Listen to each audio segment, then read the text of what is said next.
नमस्कार साथियों, स्वागत है आपका अपने YouTube channel MS defence study पर।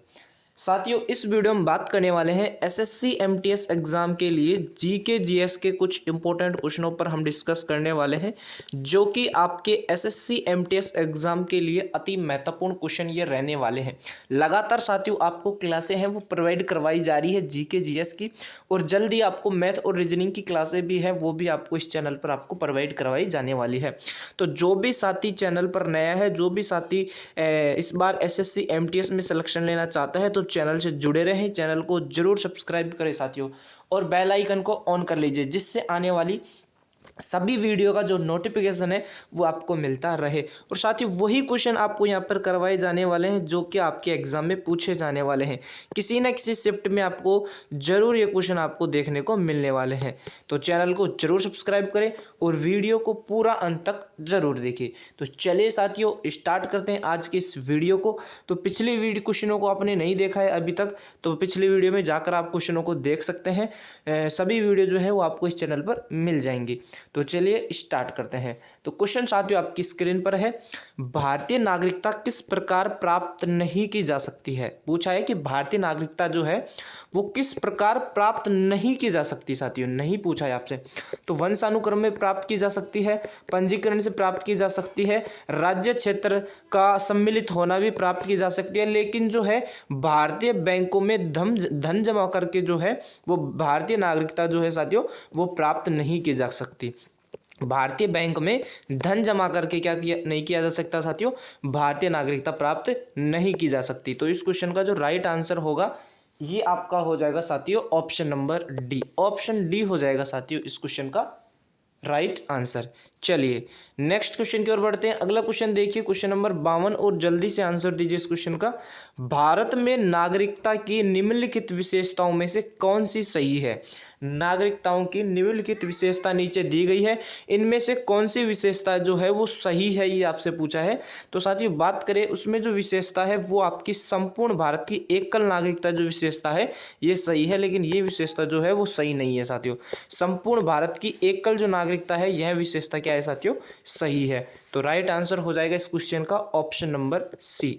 ऑप्शन सी होगा साथियों इस क्वेश्चन का राइट आंसर, संपूर्ण भारत की एकल नागरिकता। ठीक है, चलिए अगले क्वेश्चन की ओर बढ़ते हैं। नेक्स्ट क्वेश्चन है, पृथ्वी का बाह्यतम चट्टानी हिस्सा कौन सा है साथियों। पृथ्वी का बाह्यतम चट्टानी हिस्सा आपसे पूछा है कि कौन सा है। ऑप्शन दे रखे जैवमंडल, स्थलमंडल, क्या कोर या मेंटल। तो साथियों पृथ्वी का बाह्यतम चट्टानी हिस्सा की बात करें तो वो होता है आपका स्तनमंडल। कौन सा होता है, स्तनमंडल होता है पृथ्वी का बाह्यतम हिस्सा साथियों। तो यहाँ पर ऑप्शन नंबर बी में दे रखा है स्तनमंडल, तो ऑप्शन बी आपका यहाँ पर क्या हो जाएगा साथियों, राइट आंसर होने वाला है ऑप्शन नंबर बी। चलिए नेक्स्ट क्वेश्चन देखिए, पृथ्वी को सूर्य के पराबैंगनी विकिरण से कौन सुरक्षित रखता है। पृथ्वी को सूर्य के पराबैंगनी विकिरण से कौन सुरक्षित रखता है। ओजोन रखता है, नाइट्रोजन रखता है, ऑक्सीजन रखता है या मैग्नीशियम रखता है। तो जल्दी से आंसर दीजिए। क्वेश्चन नंबर 54 का राइट आंसर क्या हो जाएगा। तो राइट आंसर इसका हो जाएगा साथियों ओजोन। कौन रखता है, ओजोन सुरक्षित रखता है। तो यहाँ पर जो राइट आंसर हो जाएगा ये आपका हो जाएगा साथियों ऑप्शन नंबर ए। पृथ्वी को सूर्य के पराबैंगनी विकिरण से कौन सुरक्षित रखता है, तो ये आपके ओजोन सुरक्षित रखता है। तो इस क्वेश्चन का जो राइट आंसर होगा ये आपका हो जाएगा साथियों ऑप्शन नंबर ए आपका राइट आंसर। अगला देखिए क्वेश्चन नंबर नेक्स्ट है, पृथ्वी का कौन सा भाग मैग्मा का मुख्य स्रोत है। पृथ्वी का कौन सा जो भाग है वो मैग्मा का मुख्य स्रोत है साथियों। मैग्मा का मुख्य स्रोत है। तो कौन सा भाग है साथियों पृथ्वी का, तो वो भाग है जो ऊपरी मेंटल जो भाग है साथियों वो मैग्मा का क्या है साथियों, मुख्य स्रोत है, ऊपरी मेंटल। तो पृथ्वी का कौन सा भाग है साथियों, तो ऊपरी जो मेंटल भाग है ये मैग्मा का क्या है साथियों, मुख्य स्रोत है। ठीक है, तो ये भी आप जरूर याद रखें साथियों, इंपॉर्टेंट क्वेश्चन है, एग्जाम में पूछा जाता है। तो इस क्वेश्चन का राइट आंसर क्या हो जाएगा, ऑप्शन नंबर डी। अगला देखिए और जल्दी से आंसर दीजिए साथियों कमेंट सेक्शन में। क्वेश्चन नंबर अगला आ गया है, मंगल ग्रह के कितने प्राकृतिक उपग्रह हैं। मंगल ग्रह के आपसे प्राकृतिक उपग्रह पूछा है कि कितने प्राकृतिक उपग्रह है। तो मंगल ग्रह की बात करें तो साथियों दो, कितने, 2 प्राकृतिक उपग्रह हैं। कितने साथियों? 2 प्राकृतिक उपग्रह हैं। ठीक है, तो ये भी याद जरूरी रखना। चलिए नेक्स्ट क्वेश्चन है, पृथ्वी पर मौजूद सभी ऊर्जाओं का मुख्य स्रोत इनमें से कौन सा है? चंद्रमा है, पानी है, वायुमंडल है या सूर्य है? तो सभी ऊर्जाओं स्रोत का जो मुख्य स्रोत है, सभी ऊर्जाओं का मुख्य स्रोत इनमें से कौन सा है, यह पूछा है। तो वो है आपका सूर्य। कौन सा है साथियों? सूर्य है मुख्य स्रोत। याद रखना, ऑप्शन डी हो जाएगा इस क्वेश्चन का राइट आंसर। पृथ्वी पर मौजूद सभी ऊर्जाओं का मुख्य स्रोत इनमें से कौन सा है? तो वो है आपका सूर्य। तो करेक्ट आंसर हो जाएगा इस क्वेश्चन का ऑप्शन नंबर डी आपका राइट आंसर यहाँ पर हो जाएगा। नेक्स्ट क्वेश्चन है, पूर्णिमा तिथि को पहला दिन मानते हुए पूर्णिमा तिथि को पहला दिन मानते हुए किस दिन चंद्रमा अदृश्य हो जाता है? किस दिन जो चंद्रमा है वो अदृश्य हो जाता है? तो साथियों चंद्रमा जो है वो 15वें दिन क्या हो जाता है? अदृश्य हो जाता है। 15वें दिन क्या हो जाता है? अदृश्य हो जाता है आपका चंद्रमा। तो यहाँ पर जो राइट आंसर होगा साथियों ये आपका हो जाएगा ऑप्शन नंबर डी। 15वें दिन क्या हो जाता है? चंद्रमा अदृश्य हो जाता है। ठीक है, तो यहाँ पर राइट आंसर हो जाएगा ऑप्शन नंबर डी आपका करेक्ट आंसर यहाँ पर होने वाला है। अगला क्वेश्चन देखिए, एक महीने में कितनी बार आधा चंद्रमा दिखाई देता है साथियों? एक महीने में कितनी बार जो है ये आधा चंद्रमा दिखाई देता है? ऑप्शन दे रखा है 1 बार, 4 बार, 3 बार या 2 बार। तो जल्दी से आंसर दीजिए साथियों, कितनी बार आधा दिखाई देता है? तो साथियों 2 बार आधा दिखाई देता है। कितनी बार दिखाई देता है? 2 बार आधा दिखाई देता है एक महीने में। ठीक है साथियों, तो ये भी आप जरूर याद रखें, 2 बार आधा दिखाई देता है चंद्रमा। चलिए अगला क्वेश्चन देखिए, किस जनजाति में रसोई घर जिसे ताल बंगला कहते हैं पाया जाता है? तो किस जनजाति में पाया जाता है ये? ऑप्शन आपको दे रखा है कमार, भुंजिया, हलबा या गोंड। तो राइट आंसर हो जाएगा आपका भुंजिया जनजाति। ठीक है, तो इस क्वेश्चन का राइट आंसर क्या हो जाएगा? Option number B. अगला देखिए, खासी और गारो जनजातियां मुख्यतः कहाँ पाई जाती है? ये भी इम्पोर्टेंट सवाल है साथियों। ठीक है, खासी और गारो जातियाँ मुख्यतः कहाँ पर पाई जाती है? ऑप्शन दे रहा है मेघालय, नागालैंड, मिजोरम या मणिपुर। तो इस क्वेश्चन का राइट आंसर हो जाएगा साथियों मेघालय में। कहाँ पर? मेघालय में पाई जाती हैं। ठीक है, मेघालय में पाई जाती हैं। तो राइट आंसर हो जाएगा इस क्वेश्चन का ऑप्शन नंबर ए। ठीक है, चलिए अगला देखिए साथियों, और जल्दी से आंसर दीजिए कमेंट सेक्शन में। भारत की सर्वाधिक आग जनजाति है साथियों, भारत की सर्वाधिक आग जनजाति है, तो कौन सी जनजाति है वो? तो वो है आपकी जारवा जनजाति। कौन सी जनजाति है साथियों? जारवा जनजाति है। तो इस क्वेश्चन का राइट आंसर क्या हो जाएगा? ऑप्शन नंबर बी आपका करेक्ट आंसर हो जाएगा। क्या हो जाएगा साथियों? ऑप्शन नंबर बी हो जाएगा इस क्वेश्चन का राइट आंसर। अगला देखिए, सरहुल त्योहार कौन सी जनजाति मनाती है? ये भी इम्पोर्टेंट सवाल है साथियों। जितने भी यहाँ पर क्वेश्चन आपको करवाए जाने वाले हैं, जिसे आपके एग्जाम में पूछे जाने वाले साथियों, 100% किसी न किसी शिफ्ट में आपको जरूर देखने को मिलने वाले हैं। तो सरहुल त्योहार कौन सी जनजाति मनाती है, ये आपसे पूछा है। तो ये आपकी जनजाति बनाती है साथियों उराव जनजाति। ठीक है, तो इस क्वेश्चन का राइट आंसर हो जाएगा option number A. Option A इस क्वेश्चन का करेक्ट आंसर हो जाएगा साथियों। नेक्स्ट क्वेश्चन देखिए, सुंदरवन का डेल्टा निम्नलिखित में से किस नदियों द्वारा निर्मित है?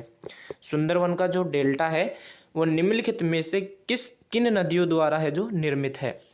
तो जल्दी से आंसर दीजिए। गंगा और यमुना ये गलत है, महानदी और ब्रह्मपुत्र ये भी गलत है, गंगा और महानदी ये भी नहीं। सुंदरवन का जो डेल्टा है वो निम्नलिखित में से किस नदियों द्वारा निर्मित होता है? तो गंगा और ब्रह्मपुत्र नदियों द्वारा निर्मित होता है। किससे? गंगा और ब्रह्मपुत्र नदियों द्वारा निर्मित होता है। तो राइट आंसर हो जाएगा ऑप्शन नंबर बी। चलिए अगला क्वेश्चन देखिए, गंगा का मैदान किन 2 नदियों के बीच फैला हुआ है? गंगा का जो मैदान है साथियों वो किन 2 नदियों के बीच फैला हुआ है? तो ये आपके घग्गर और तिस्ता नदियों के बीच फैला हुआ है आपका गंगा का मैदान साथियों, घग्गर और तिस्ता के बीच। ठीक है, तो इस क्वेश्चन का राइट आंसर क्या हो जाएगा? Option number B. अगला देखिए, निम्नलिखित में से कौन सी नदी गंगा की सहायक नदी नहीं है? नहीं है पूछा है कि कौन सी नदी है वो गंगा की सहायक नदी नहीं है। तो साथियों सोन नदी, गोमती नदी, यमुना नदी तो क्या है?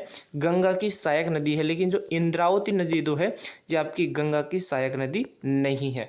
तो नहीं आपसे पूछा है तो राइट आंसर हो जाएगा ऑप्शन नंबर डी, इंद्रावती। लेकिन जो सोन, गोमती, ये जो यमुना है ये आपके गंगा नदी की क्या है? सहायक नदियाँ हैं साथियों। ठीक है, चलिए नेक्स्ट क्वेश्चन की ओर बढ़ते हैं। अगला देखिए, महानंदा नदी खालिस्तान की एक सहायक नदी है। महानदी जो है ये किसकी एक सहायक नदी है? तो साथियों गंगा नदी की सहायक नदी है आपकी महानदी। किसकी है? गंगा नदी की। तो याद रखना गंगा नदी की सहायक नदी कौन सी है? महानंदा नदी है। तो राइट आंसर हो जाएगा इस क्वेश्चन का ऑप्शन नंबर डी। चलिए नेक्स्ट क्वेश्चन की ओर बढ़ते हैं। नेक्स्ट क्वेश्चन है, भारत की सबसे बड़ी प्राकृतिक मीठे पानी की झील है। ये तो आपको सभी को पता होना चाहिए। भारत की सबसे बड़ी प्राकृतिक मीठे पानी की जो झील है वो है आपकी वुल्लर झील। कौन सी झील है? वुल्लर झील है। तो राइट आंसर हो जाएगा इस क्वेश्चन का ऑप्शन नंबर बी। अगला देखिए, सर्वाधिक प्राचीन पुराण कौन सा है? सर्वाधिक प्राचीन पुराण आपसे पूछा है कि कौन सा है। ऑप्शन आपको दे रखा है मत्स्य पुराण, विष्णु पुराण, नारद पुराण और वामन पुराण। तो इस क्वेश्चन का जो राइट आंसर हो जाएगा ये आपका हो जाएगा मत्स्य पुराण। सर्वाधिक प्राचीन पुराण कौन सा है? तो वो है आपका मत्स्य पुराण। तो साथियों राइट आंसर क्या हो जाएगा इस क्वेश्चन का? ऑप्शन नंबर ए आपका करेक्ट आंसर यहाँ पर हो जाएगा साथियों। अगला देखिए, निम्न में से कौन सा उपवेद नहीं है? कौन सा उपवेद नहीं है? तो साथियों धनुर्वेद एक उपवेद है, शस्त्र शास्त्र एक उपवेद है, यजुर्वेद भी है जो एक उपवेद है। लेकिन जो योगवेद है, योगवेद क्या है? एक उपवेद नहीं है। तो राइट आंसर हो जाएगा इस क्वेश्चन का ऑप्शन नंबर डी। बाकी सभी क्या है साथियों? उपवेद है, लेकिन योगवेद जो है ये एक उपवेद नहीं है। तो इस क्वेश्चन का राइट आंसर क्या हो जाएगा? Option number D. अगला देखिए 71 क्वेश्चन है, अशोक के प्रधान शिलालेखों में सबसे बड़ा शिलालेख है वो कौन सा है? तो सबसे बड़ा शिलालेख आपसे पूछा है तो जल्दी से आंसर दीजिए। तो सबसे बड़ा जो शिलालेख है वो है आपका 13वां शिलालेख। अशोक के प्रधान शिलालेखों में सबसे बड़ा जो शिलालेख है साथियों वो है 13वां शिलालेख। तो यहाँ पर जो राइट आंसर होगा ये आपका हो जाएगा साथियों ऑप्शन नंबर सी। ठीक है, चलिए नेक्स्ट देखिए, सम्राट अशोक का कौन सा शिलालेख कलिंग पर उनकी विजय का उल्लेख करता है साथियों? कौन सा शिलालेख उनकी कलिंग पर उनकी क्या करता है साथियों? विजय का उल्लेख करता है। तो जो उनका जो 13वां जो वो है साथियों शिलालेख है वो उनकी विजय का क्या करता है साथियों? उल्लेख करता है 13वां। ठीक है, 13वां शिलालेख। चलिए नेक्स्ट देखिए, अशोक के कौन से शिलालेख में ब्राह्मणी लिपि का प्रयोग किया गया है साथियों? ब्राह्मणी लिपि का प्रयोग किया गया है। तो कौन सा शिलालेख में किया गया है? तो ये किया गया है साथियों बाजगाड़ी में। किसमें? सहबाजगढ़ी में किया गया है आपके ब्राह्मणी लिपि का प्रयोग, सहबाजगढ़ी। तो राइट आंसर हो जाएगा इस क्वेश्चन का ऑप्शन नंबर बी साथियों करेक्ट आंसर हो जाएगा। नेक्स्ट क्वेश्चन है, निम्नलिखित में से कौन सा गवर्नर जनरल ठगी प्रथा के उन्मूलन से संबंधित था साथियों? गवर्नर पूछा है कि कौन सा गवर्नर था जो ठगी प्रथा के उन्मूलन से संबंधित था? तो वो थे आपके लॉर्ड विलियम बेंटिक थे आपके ठगी प्रथा के उन्मूलन से संबंधित। ठीक है, तो राइट आंसर क्या हो जाएगा इस क्वेश्चन का? Option number B. अगला देखिए 75 नंबर क्वेश्चन है, निम्नलिखित में से कौन बंगाल का अंतिम गवर्नर जनरल था साथियों? ये भी आपसे कई बार एग्जाम में पूछा जाता है। बंगाल का अंतिम गवर्नर जनरल कौन था? तो वो थे आपके विलियम बेंटिक। कौन थे साथियों? विलियम बेंटिक थे आपके बंगाल के अंतिम गवर्नर जनरल। तो 75 क्वेश्चन का राइट आंसर क्या हो जाएगा? Option number A. क्या हो जाएगा? ऑप्शन ए आपका राइट आंसर हो जाएगा साथियों, option number A William Bentinck. तो राइट आंसर इस क्वेश्चन का क्या हो जाएगा? Option number A. तो ये थे साथियों आज के कुछ इंपॉर्टेंट सवाल। 25 क्वेश्चन हमने डिस्कस किए थे। तो 25 में से आपने कितने क्वेश्चन जो हैं सही किए हैं अपना स्कोर एक बार कमेंट सेक्शन में आप जरूर बता दीजिए। और वीडियो को ज़्यादा से ज़्यादा शेयर करें। जो भी साथी चैनल पर नए हैं चैनल को आप जरूर सब्सक्राइब करें। तो मिलते हैं साथियों नेक्स्ट वीडियो में। जब तक के लिए साथियों जय हिंद, धन्यवाद।